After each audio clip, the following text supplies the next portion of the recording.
My name is Matt Schimelfenig, and I was engineer for this episode of Shaking Through with Little Tybee. Little Tybee is a band from Atlanta, Georgia. They're all incredibly talented musicians, and they play so many notes in their songs. When you have a band like Little Tybee, which is a six-piece band, there's just a lot of room for something to go awry. I think some of my concerns were just how these instruments would sit in the arrangement.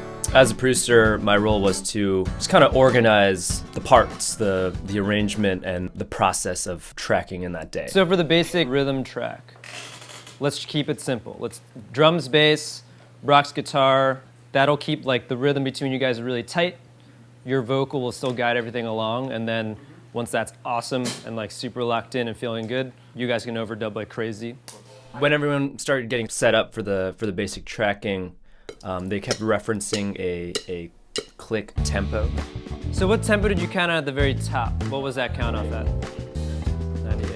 Okay. And they would start off with that tempo, internalize it, and start playing. And you said you guys typically track with a click. Mm-hmm. Did it waver? Yes, but it's supposed to waver. All those breaks, they retard a little bit, they come back in. I don't see how you could do that as effectively with a click.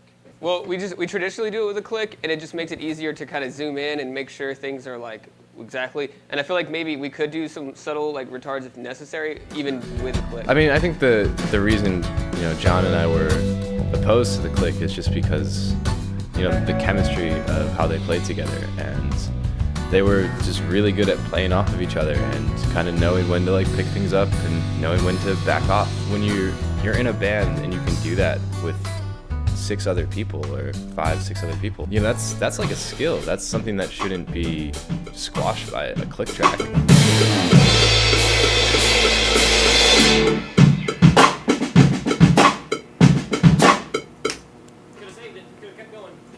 Yeah, it definitely feels like you guys are being pulled along.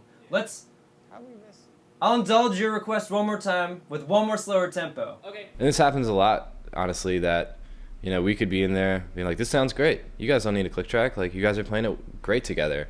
And bands will be like, I think it sways too much. I think we need a click track. They just don't even believe themselves that they're playing the song right. It was sounding really good before. Yeah, it was. Because the part where it slows down, the da-da-da, had a natural one without the click, and it's sounding really forced now. Yeah.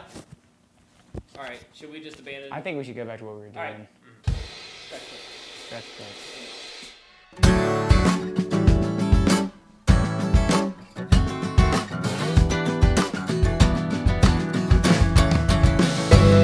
So for drums, we used our typical drum setup. We had the 3 overhead mics. The one thing that we did differently this time was we used the AEA 440 ribbon mic as a mic that was placed about 4 feet in front of the kit, just to capture the whole image of the kit and use that to blend in with the other overhead mics. There's also something I want to try real quick. So I think right now our snare sound is really fat, and I think until you hit the snare, the side stick sounds a little dull. So I want to try and remedy that, but I don't know how. For the first half of the song, Pat plays side stick instead of just hitting the snare. Side stick is it's a really cool sound. It can really kind of totally change the vibe of a song, but it is sometimes a little difficult in a recording setting. They're very different textures. They're very different timbres of sound quality. One has way more bass. Because it's a lot louder, it spits out and fills out the room. You get the room tone of a snare drum, whereas a side stick is almost pure transient, no tone, not much low end. It's very snappy.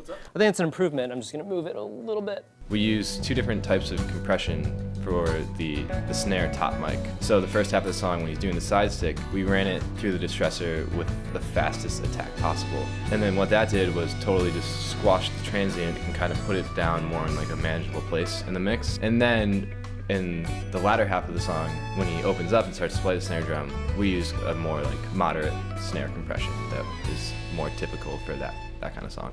Will I play the rarest instrument?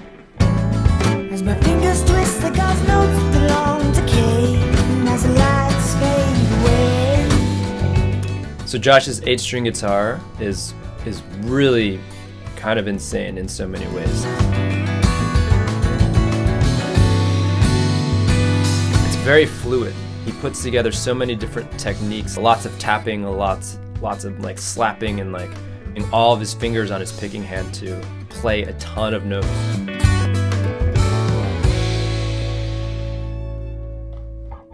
So Josh played an 8-string guitar that went into a digital effects unit and a preamp, and then that was sent to an orange cab. We mic'd Josh's guitar with a U67 and the Coles 4038. Each mic went through one side of the Pacifica preamp, and each mic was compressed with a distressor.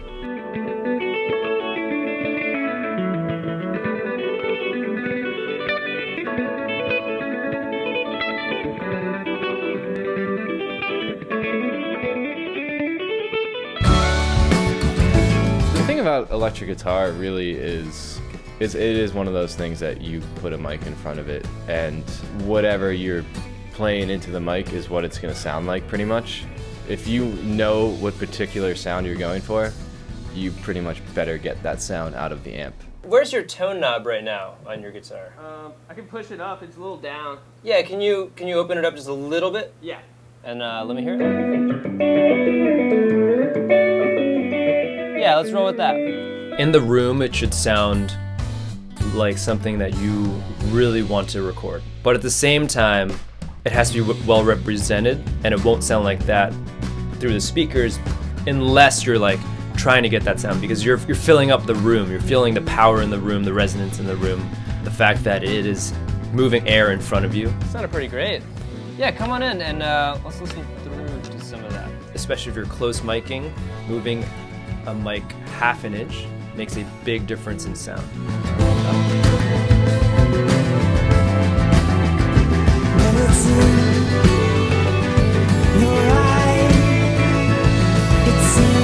I mean, in the end, I think it turned out great. I think we accomplished exactly what we set out to do. To me, the final mix, it sounds like Little Tybee. It sounds like very natural. It sounds like, you know, all the players are present.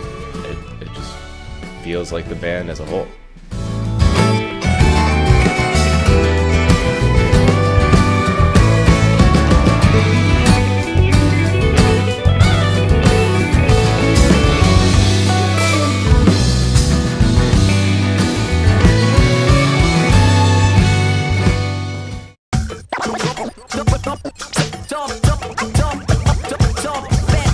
Shaking Through is produced by Weathervane Music, a nonprofit dedicated to supporting independent music and the community that surrounds it. Your support helps sustain this series, which creates bold new art and resources to inspire the independent music community. To get involved, go to weathervanemusic.org.